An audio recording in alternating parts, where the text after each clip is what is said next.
And hopefully still a terrific day for our age groupers. Right now we have a very special person we would like to profile, Jennifer Kingsley. 25-year-old Jennifer Kingsley is lucky to be alive, let alone racing as part of a relay team at the National Championships. 6 years ago, her body was so shattered in a Hilton Head car crash that she was declared dead at the scene. She spent a day and a half in a coma.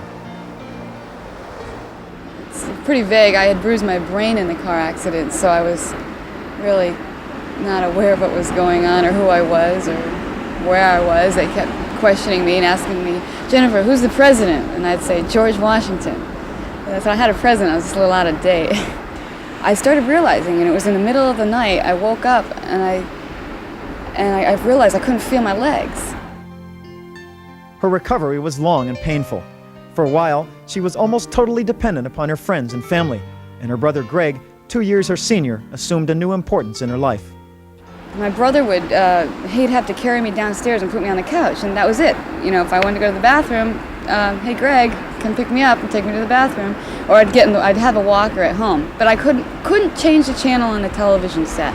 I couldn't get up and change a simple channel on the television set. You know, a lot of people felt sorry for me, and that was the last thing I wanted. I hated somebody trying to help me. Not that I didn't appreciate it, but I wanted to do it myself, and that's how my brother treated me. He didn't treat me as if I was any different. He didn't treat me, you know, poor Jennifer. Greg was Jennifer's rock, her cheerleader. But then the tables turned. She was almost fully recovered when the family learned that Greg had leukemia. It was devastating. I was in the room. I knew before he did, and it was devastating. And then when they told him, which was maybe a few hours later, I was in the room with them, and they looked at him and said, "We don't expect. You know, we've had people live up to 3 years." And he just looked at me, and he looked at 3 years. You mean you're telling me I'm going to live 3 years? You know, I'm not ready to die yet. I'm not. I want children. I mean, all these things went through his mind, and tears rolled down his face and mine as well. And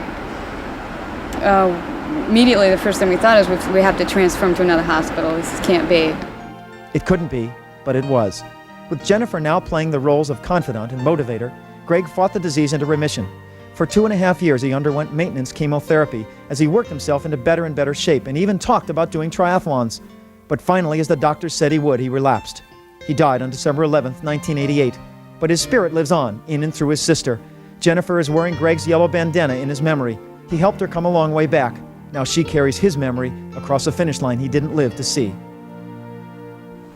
That was a very touching and inspirational story on one of our age groupers, Jennifer Kingsley.